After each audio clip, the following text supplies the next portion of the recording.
오늘 신학 정립은 의와 불의의 신학을 정립하겠습니다. 우선 그 의와 불의가 신약 성경에 처음 기록된 게 마태복음 5장 25절입니다. 하늘에 계신 너희 아버지의 아들이 되리니 그는 악한 자나 선한 자나 의로운 자나 불의한 자나 그렇게 기록되어 있죠. 예, 거기서 의와 불의를 정립해야 돼요. 그런데 그 마태복음 5장 25절에서 의와 불의를 정립해야 원래 마태복음 5장 25절을 바로 해석할 수 있는 거예요.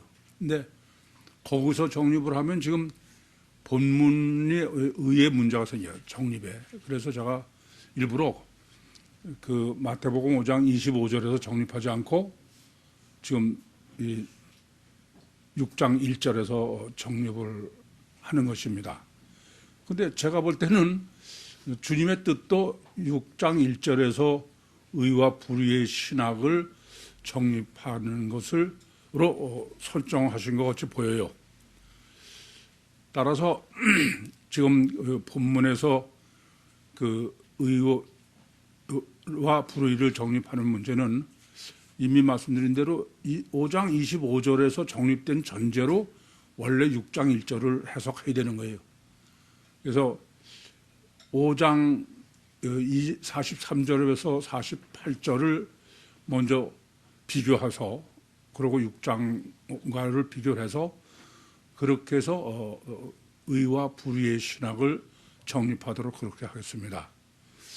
우선 그 마태복음 5장 43절부터 48절까지는 이미 말씀드린 대로 주님의 그 성경 신학의 완료의 완성입니다. 그러니까 5장 27절에서부터 20절까지 주님이 이 땅에 오신 목적이 가장 중요한 게 성경을 프레로 성취하다. 그러니까 이것은 이제 구약에서 계시한 것을 신약에서 이룬다라는 뜻이 아니고 구약에서 영을 육으로 기록한 걸 육을 영으로 해서 완성하신다 그런 의미가 되겠습니다. 그렇게 시작하신 것이 이제 그 48절에서 끝내신 거예요. 그러니까 성경 신학을 완전히 끝내신 것입니다. 그런데 그 지금 의와 불의를 신학을 정립하는 문제는 그거는 그 지금까지 기독교 역사상 정립해 본 적이 없어요, 이게. 그래서 이것을 정확하게 정립하는 문제는 그 외다리 홀로 복음서 우리한테서는 이건 절대적으로 중요한 문제입니다. 그래서 먼저 43절부터 48절을 양쪽을 대비하면서 그렇게 정립하겠습니다. 무슨 말씀이냐면은 지금까지는 그 5장 43절부터 48절도 우리 표현들은 피복음으로 해석한 거죠. 우리는 구유복음으로 해석한 거고 그것을 대비를 먼저 정리하고서 그러고선 의와 불의 신학을 정립해야 바로 정립이 될 것 같아서 우선 그 피복음적인로 43절부터 48절까지를 한번 정리하겠습니다. 우선 그 피복음적으로 43절부터 먼저 43절에서 44절은 주님께서 율법에는 내 이웃을 사랑하고 내 원수를 미워하라 하였다 했으나 나는 너희에게 이르노니 내 원수를 사랑하고 그리고 핍박받는 자를 위해 기도하라 그렇게 하셨죠? 그걸 피복음으로 43절에서 44절을 해석하면 어떤 얘기가 되느냐? 그는 박애주의로 되죠. 그러니까 구약에서는 이웃은 사랑하고 원수는 미워하라. 구약은 그건 명확해요. 뭐가 명확하냐? 아니 가나안 정복할 때 어떻게 해요? 이방인은 다 그냥 아주 싹없애래. 그게 구약이야. 그런데 주님께서는 이렇게 이웃은 사랑하고 원수를 미워하라 그런 구약을 원수를 사랑하고 너를 핍박하는 자를 기도해라. 그러면 피복음적으로는 박애주의죠. 이해되십니까? 피복음으로는 43절과 44절은 박애, 이웃을 원수도 사랑하라 라는 의미로 해석을 한다. 그런 말씀입니다. 그러면 그냥 이상 없이 여겨지죠. 그거를 지금 마태복음 6장으로 하면은 1절부터 4절을 박애주의로 해석하는 거와 일치해요. 이해되시죠? 무슨 박애주의로. 그리고 이제 45절이 하늘에 계신 너희 아버지의 아버지의 아들이 되리니, 예, 그것은 주님이 박애주의라 주님의 십자가에서 흘린 피로 우리의 죄를 대속하기 와서 구원한 거로 피복음은 당연히 그렇게 해석하죠. 그런데 그때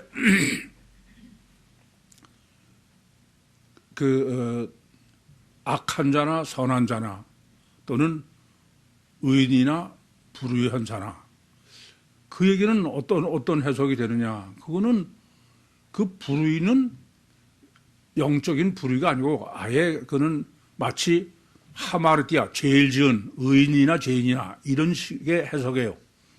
그래서 십자가에서 우리를 대속해서 죽으신 것은 45절의 피복음 해석은 한 번에 시간과 공간과 대상을 초월해서 모든 사람의 죄를 위해서 십자가에 죽으셨다.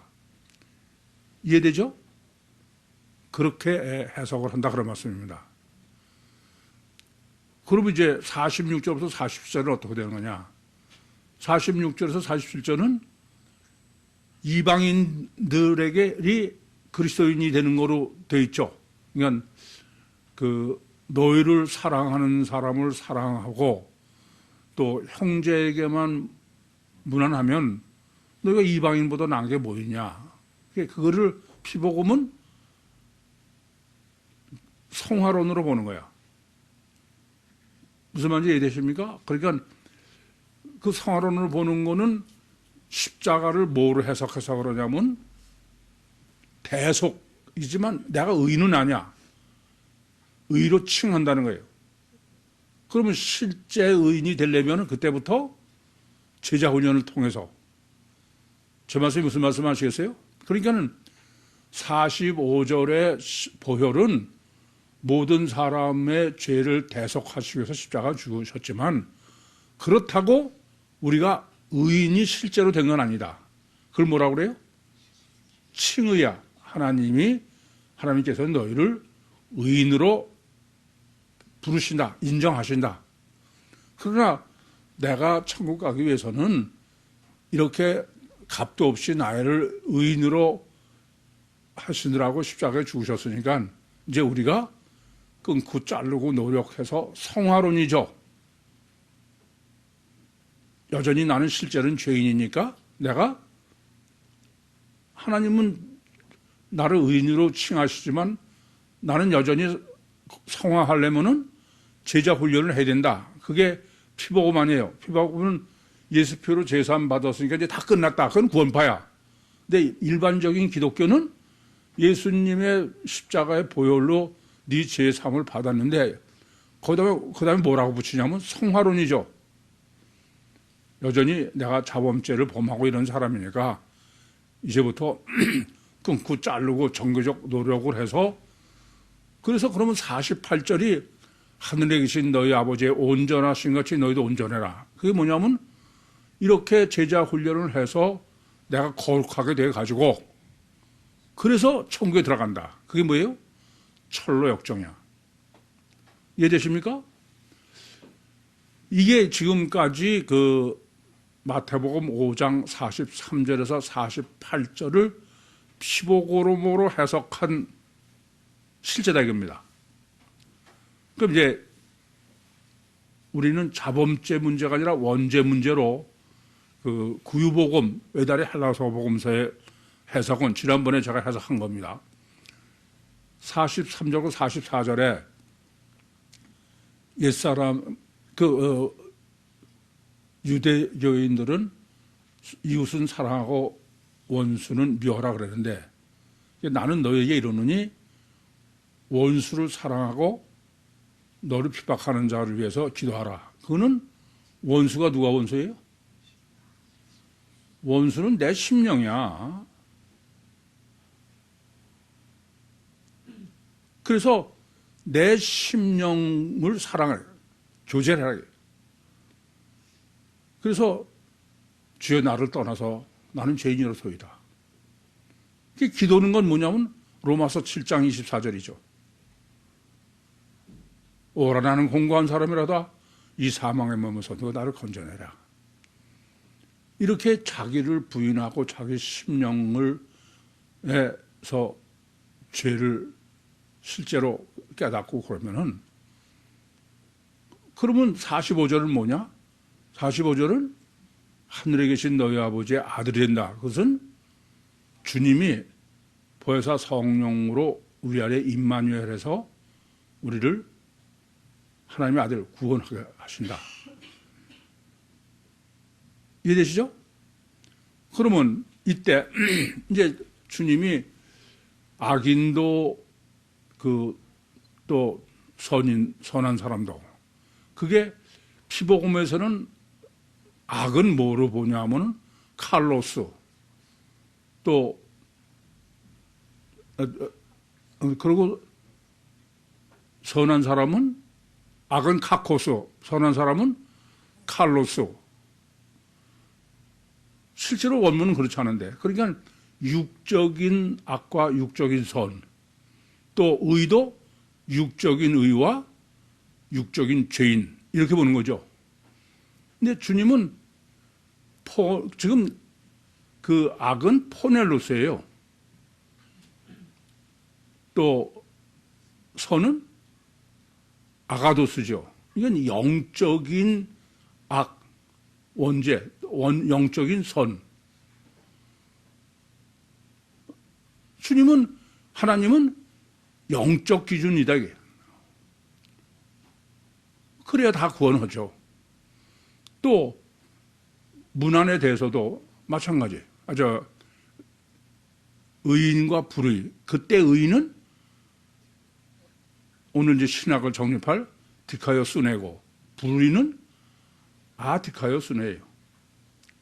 그러니까 오늘 이 의와 불의를 정립하는 문제는 아까도 말씀드렸지만은 이거는 이 신약이나 복음서 정립의 절대 문제입니다. 이걸 정립해 보면 전혀 없기 때문에 이 점을 오늘 정확하게 정립을 해드리겠다 그런 말입니다. 그러면은 그렇게 다시 말하면은 그 5장 45절에 구원은 끝난 거야 임마누엘로. 그러면 그 다음부터 지금 46절과 47절은 뭐가 되느냐? 47절은 다시 끝난 다음에 죄인, 그 이방 죄인과 그리스도인을 대비를 했어요. 그렇죠? 그건 뭐냐? 그래서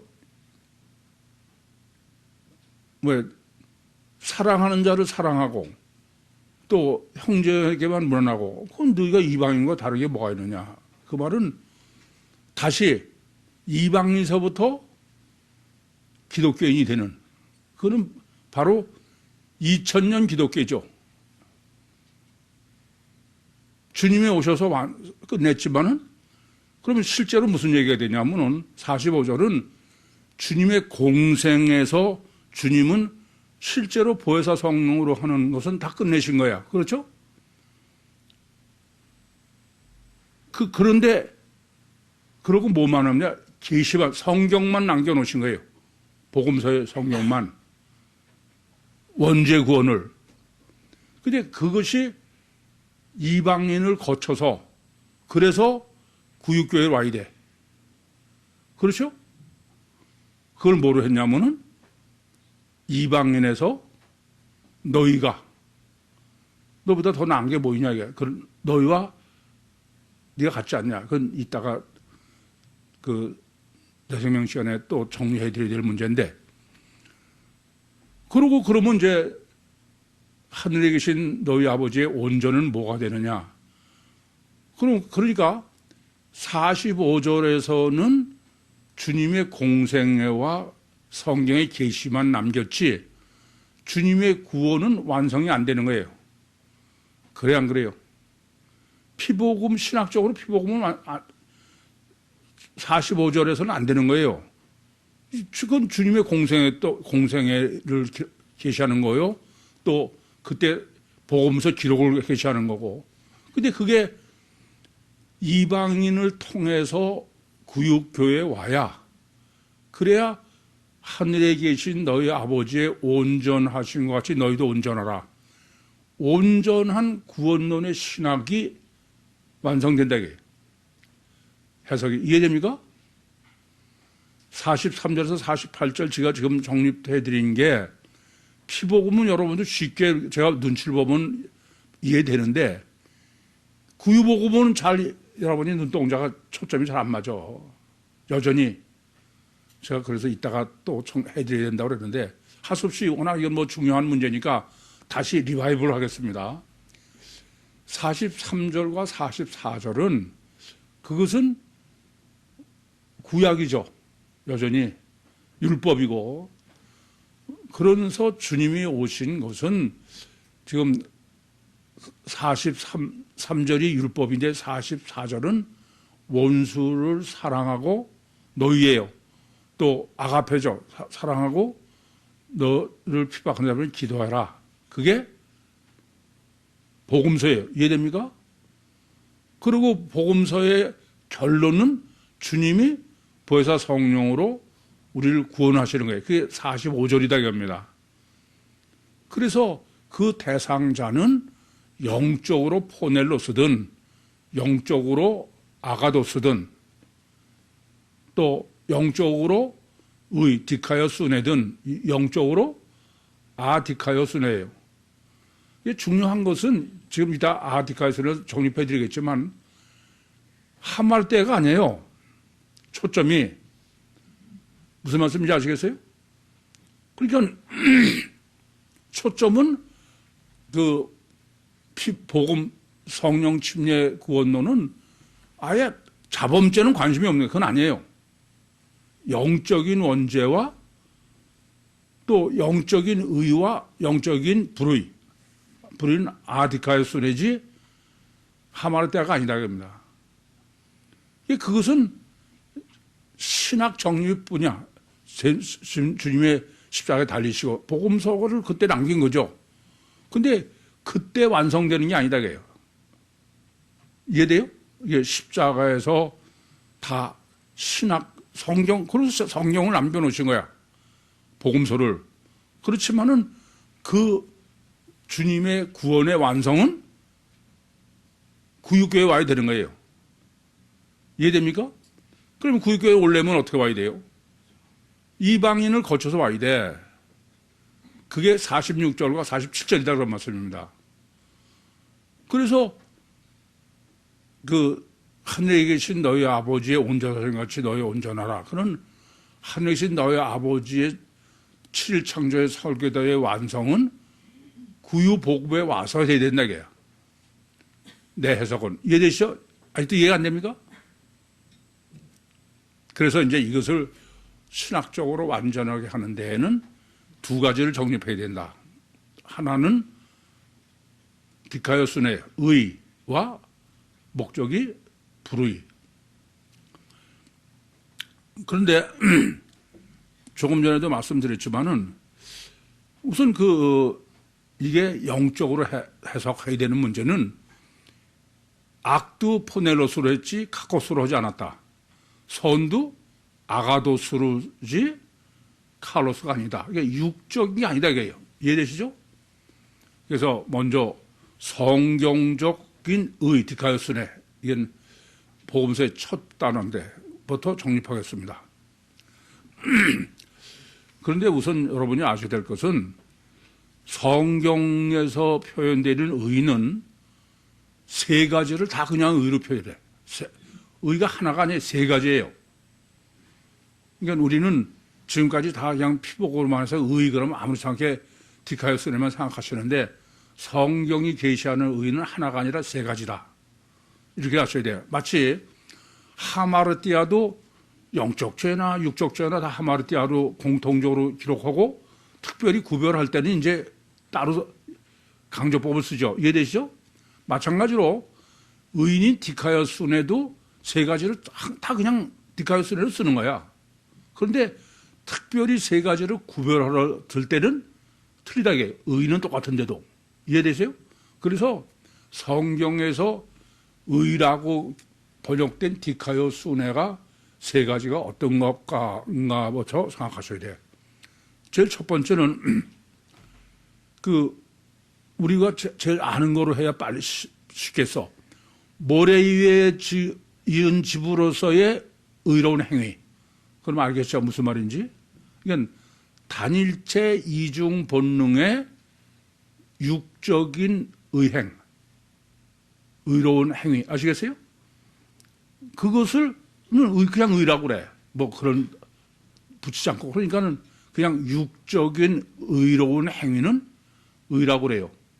그게 뭐냐면 피복음에서 얘기하는 의예요. 아시겠죠? 피복음은 뭐예요? 그냥 행위로 봐가지고선 뭐 구제하고 죄 안 지고 그럼 의다 그러는 거 아닙니까? 그것을 의라고 그러고. 두 번째는 이중체인 주체인 영의 의야. 오늘 여러분에게 정립해 드린 거예요. 그게 뭐냐면은 이중체 주체 영이라는 것은 하나님 앞에 행하는 의야. 그러니까 단일체 의는 사람이 보기에 좋게 행하는 의고 영적 의는 하나님 앞에 의로운 행위예요. 그런데 문제는 그럼 하나님 앞에서 의로운 행위라는 게 그 하나님 앞에서 뭐 하나님이 뭐 외모를 보십니까? 이해돼요? 그게 뭐냐? 이런 정립을 안 하면은 똑같이 보는 거야. 창세기 15장 6절에 아브라함이 하나님을 믿음에 이를 그의 의로 여겼다. 이 하나님과의 앞에서 행하는 의는 행위적 의가 아니야. 이해되셔? 무슨 말인지? 하나님을 신뢰한 걸 의라고 그랬다. 그것은 바로 이중체, 이중 본능의 영적 행위에 의해요. 이해되시죠? 그것도 의라고 그래. 세 번째는 이중체, 이중 본능의 육적인 행위에 의. 제 말이 무슨 말씀 아시겠어요? 아니, 반석은 단일체 이중 본능의 그냥 육적 의예요. 행위의 의. 그런데 반석의는 이중체 이중 본능의 영의 역사로 되어지는 의. 이해됩니까? 그것도 의라고 그런다 이거예요. 그러니까 의는 세 가지예요. 하나는 그냥 단순히 얘기하는 우리가 육적인 올바른 행위. 아시겠죠? 두 번째는 영적인 의로운 행위. 그건 가시적 물리적 행위가 아니고 하나님 앞에서 행위니까 사실은 믿음에 속하는 믿음이에요. 이해돼요? 그걸 이런 의가 정립되지 않았으니까 칭의가 되는 거야. 서신서에서 아브라함이 하나님을 믿음에 이를 그를 의로 여기셨다. 이렇게 되는 거죠. 근데 엄밀하게는 뭐예요? 그건 영적 행위에 대한 의를 의라고 한다. 세 번째는 이중체 이중 본능의 육적 역사로 된 결과로서의 의, 행위. 이해돼요? 그것도 의다. 됐습니까? 이게 의는 세 가지예요. 근데 이 셋을 성경은 정립한 사람만 구별해서 읽어라 이거야. 그럼 전부 의로 써 있어. 두 번째는 불의래, 불의야. 불의 신앙. 우선 여러분이 아셔야 될 것은 불의는 의를 행치 않은 게 아니에요. 하마르티아가 아니다 이겁니다. 의는 의인데 잘못된 의다 그런 얘기죠. 그런데 이걸 불의로 그냥 해석해놓고 정립 안 하면은 불의는 죄를 지은 거고 다를 게 없어. 그래 안 그래요? 그게 문제인 거예요. 그래서 우선 그런데 하나 아셔야 될 것은 아스카요 순회를 아가 붙은 건 어느 때에 하느냐 그 점이 굉장히 중요해. 그 아디카요 순회는 단일체 이중 본능을 할 때 이 이중체 이중 본능에 대비되는 거야. 엄밀하게만 이래요. 이렇게 이해하시면 더 쉽죠. 동물이 이제 만약에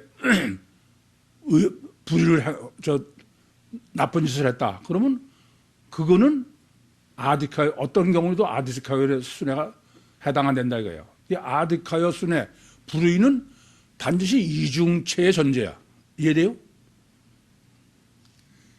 이중체가 행하는 의인데 그게 반석 위에 지은 집으로 의를 행한 게 아니고 모래 위에 지은 집으로 의를 행했을 때 불의라고 그런다 이거예요. 그러니까 육적으로 보면은 의롭게 했어요 안 했어요? 한 거예요. 그게 영적인 의미입니다. 그러니까 뭘 강조할 때 그러냐 하면은 이중체임에도 불구하고 그 영의 역사로 그렇게 해서 의를 행하지 아니하고 육의 능력으로만 의를 행하는 것. 그걸 제가 모래의 지은 그럴 때 불의다 이겁니다. 이해되십니까? 그때만 불의다 이거예요. 그러니까 그 이중체의 주체인 영이 역사해서 의를 행해야 의인데 이중체임에도 불구하고 주체인 영의 역사로 의를 행한 게 아니고 단일체 이중 본능이죠. 육의 역사로 육으로만 자기 의지와 결단과 노력으로 이해되세요? 그럴 때만 아가 붙는다. 그러니까 의롭긴 의로운데 영적 역사가 아닌 이중체 영적 역사가 아닌 육으로만 그걸 아라고 그래. 그 말은 뭐냐면은 하나님이 의로 여기시는 것은 이중체의 영적 역사의 의 이래야만 의인데 그것을 영적 역사 겉보기엔 똑같이 의를 행했음에도 불구하고 속에는 영이 없이 육으로만 했다. 그 제일 잘 표현한 것 중에 하나가 고린도전서 13장 3절이에요. 이래요. 너희가 있는 것을 다 팔아 가난한 자에 주고 내 몸을 불사르게 내어줄 자 할지라도 그게 아가페가 아니면 아가페는 뭐가 아가페예요? 영적 역사로 되어진 사랑이야. 그런데 필레오는 뭐예요? 영적 사랑이 아니라 네 의지와 결단과 노력으로 한 거다 이거예요. 모래의 지은 집이죠.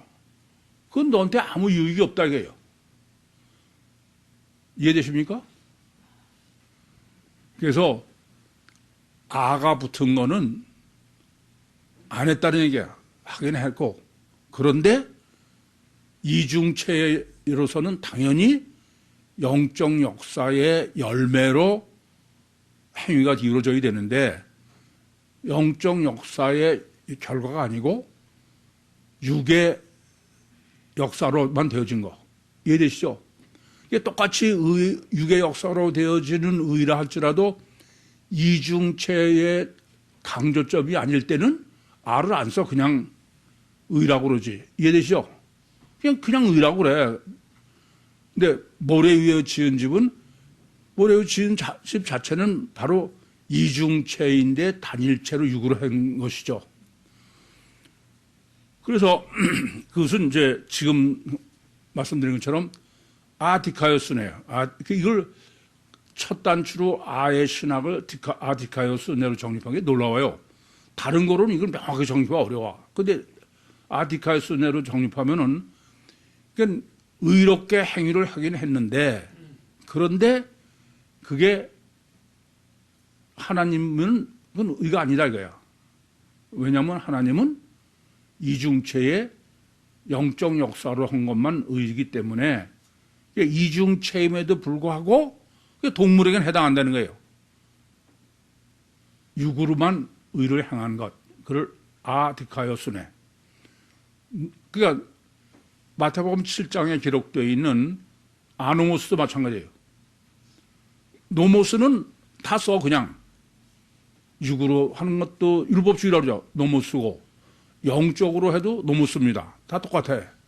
그런데 언제 아노모스를 쓰냐 하면은 이중체임에도 불구하고 단일체로 율법을 지키는 것을 강조할 때 그때는 노모스를 한다고 해요.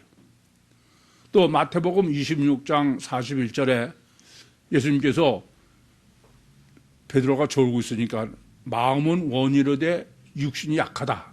그렇게 번역되어 있는데 그건 맞기도 하고 틀리도 해. 왜냐하면은 약하다고 번역된 게 스테네스예요. 근데 스테네스는 강하다는 뜻이지 약하다는 뜻이 아니야. 근데 마음은 원이로되 그 마음이 뭐냐면 본문에 보시면 푸니마예요. 영적으로는 안 졸라고 그런다고 해요. 그런데 육신이 약해서 저런 게 아니야. 그것은 강한데 뭐로 강해? 육적으로 강한 거야. 육이 영을 지배하기 때문에 그래서 존다 이게요. 아시겠죠? 그래서 제가 예배 시간에 조는 것을 어떤 사람이 조느냐? 그걸 저는 정확한 성경적인 원리로 얘기하는 거지 뭐 저 사람이 피곤해서 그런 거 아니야. 이해됩니까? 그래서 이제 신학은 아스카이오스 이건 여기까지 정립을 해드린 거로 됐습니까? 그런데 이 아디카이오스 운해를 우리가 그 영적 의냐 육적 의냐 문제는 45절에서 지금 본문으로 정립해 주신 건데 애 정립할 때 정립은 45절로 하게 돼 있다. 45절을 이것은 영적으로 정립할 수밖에 없도록 기록하셨어요. 왜 그러냐면은 악한 자나 선한 자나 그건 전부 칼로스나 카코스로지 않고 포넬로스나 아가도로스로 영적 악이나 영적 선을 그러면 그 의나 불의 그 의도 영적 의 영적 불의라는 뜻이지 이해되세요? 그건 육적이 아니다. 그렇기 때문에 그것은 이 원문으로 보면은 피복음으로 해석할 수가 없어. 이해되시죠? 무슨 이건 피복음으로 해석할 수가 없습니다.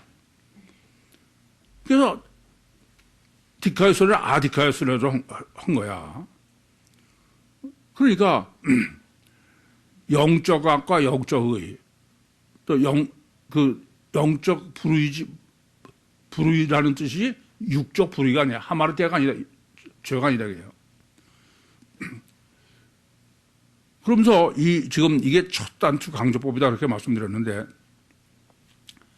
지금 그 본문 이게 굉장히 중요한 거예요. 지금 여기서부터 이후에는 이게 성경 해석의 기준이야. 이해되시죠? 이 기준으로 항상 해석해야 된다고 합니다. 그러니까 지금 제가 예를 든 뭐 아노모스나 아디카요스네나 또는 아스테네 외에 아가 붙게 수두룩해요. 근데 우리나라 말로 번역할 때는 전부 그냥 안일 불자로 쓴 거야. 근데 그것은 원문으로는 전부 아가 붙은 거는 조금 전에도 말씀드렸지만 이중체의 원리로 행하지 않고 이중체임에도 불구하고 단일체 육적 원리다. 그렇게 할 때 하긴 했는데 그건 영적으로 하나님이 보실 때 틀렸다 그래요. 이해되시죠? 그래서 주님의 이 놀라운 건요. 주님이 지금 적용이 6절 1절이 적용이야.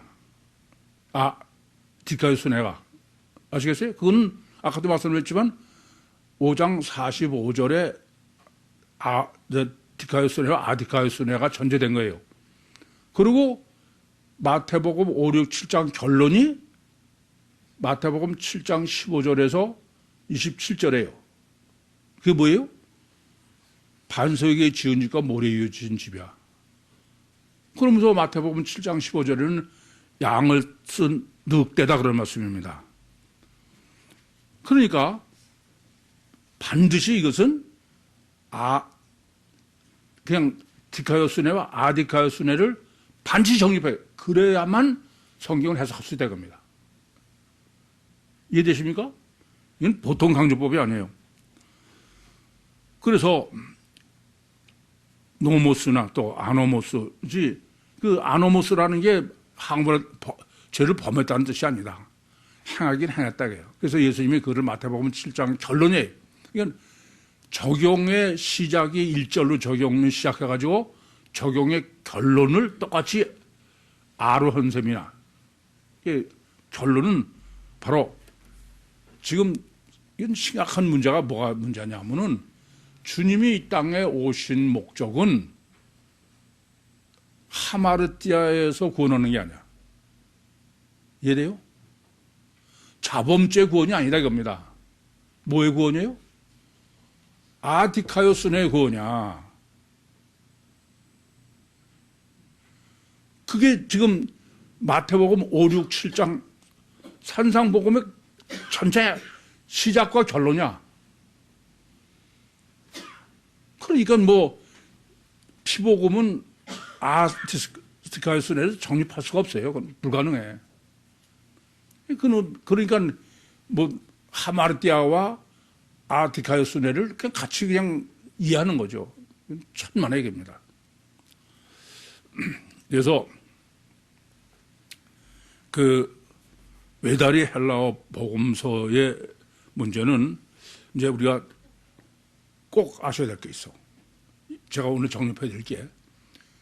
여러분 원인과 원인, 제가 여러분에게 원인으로 해야 된다는 게 원인론이라고 그래요.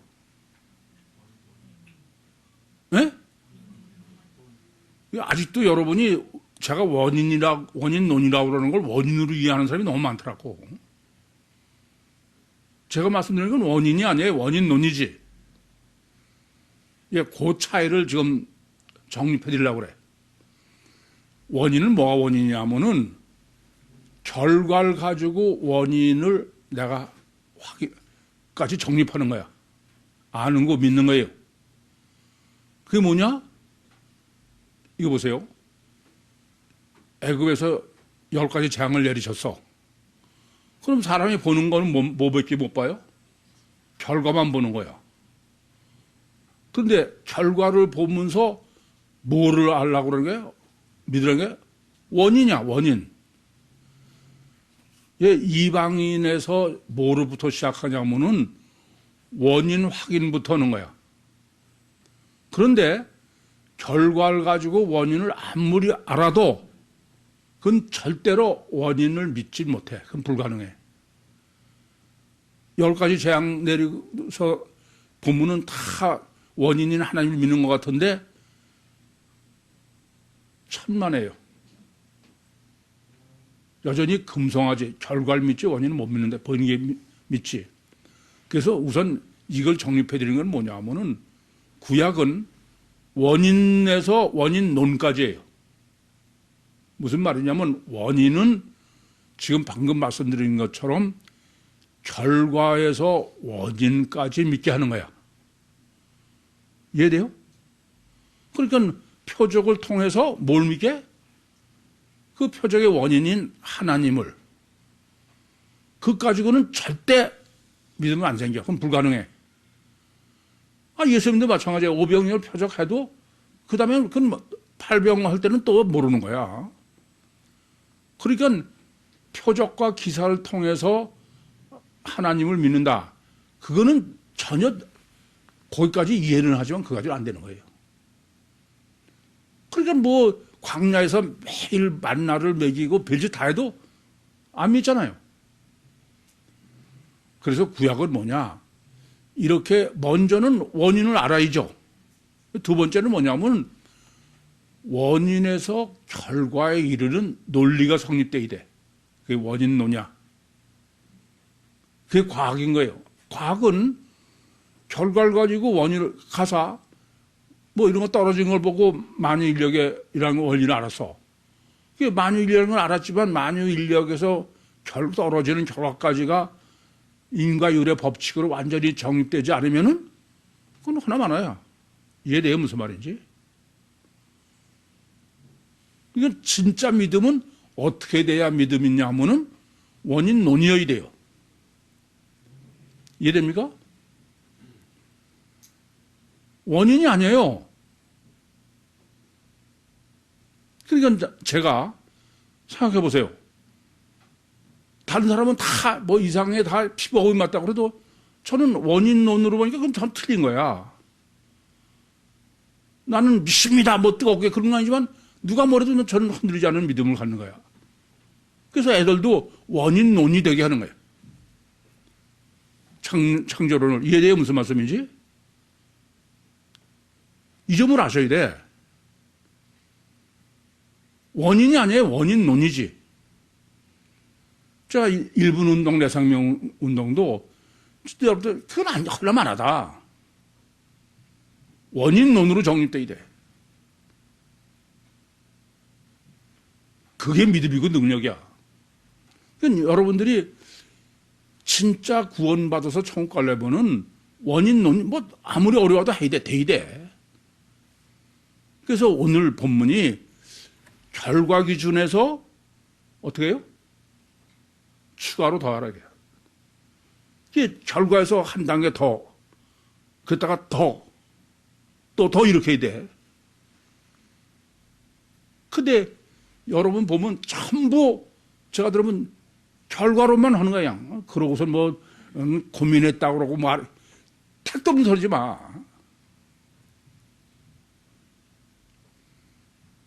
제가 보면요, 원인론으로 정립하는 사람은 눈빛이 틀려. 아주 이건 제가 비밀을 얘기하는 건데 눈빛이 틀려요. 원인으로 정립하는 사람은 뭐 자기는 다 저거 똑바로 다 봐도 뭐 극단적으로 아니야. 그건 눈빛이 안 틀려. 아주 조금만 해도 원인론으로 생각하는 깜짝 놀랄 정도야. 그냥. 야, 어린애 눈이 어떻게 저렇게 깊을 수가 있나. 잊지 마세요. 원인론이지? 원인론은 물론 원인을 알아요. 원인론이 정립되지만 원인을 아는 것 가지고는 안 된다고 해요. 그래서 예수님께도 마태복음 16장 1절부터 4절에 하늘로 오신 표적을 보여달라고 해요. 그럼 당신이 하나님인 것을 원인을 보여달라고 하죠.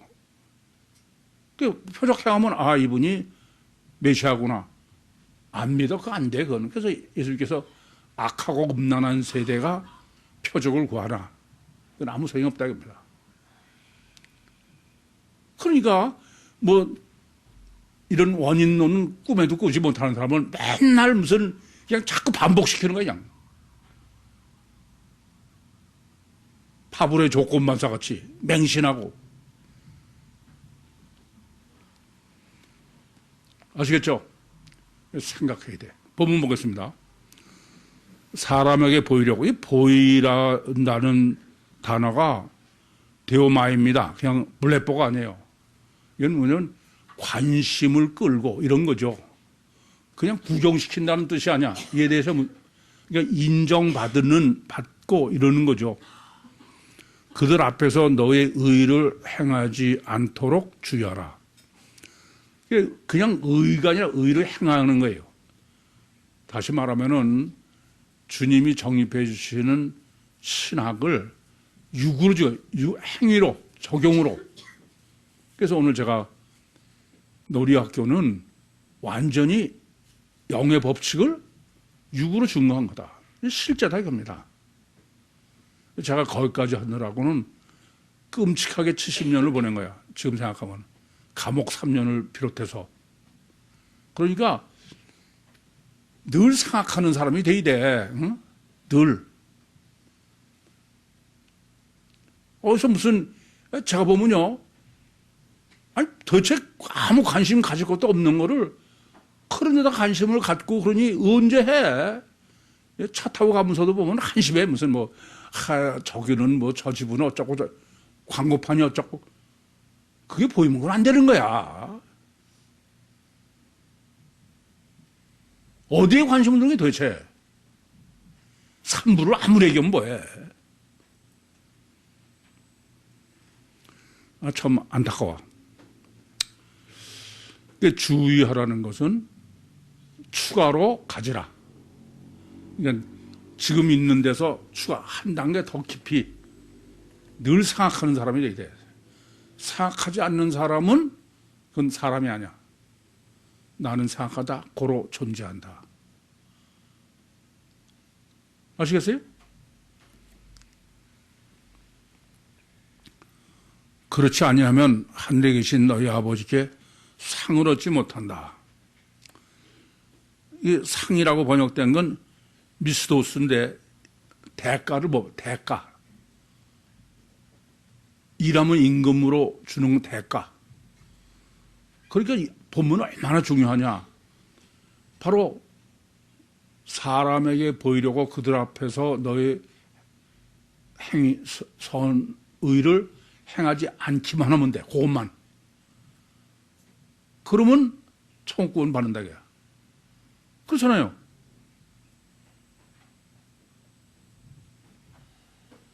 그래도 소용없더라고.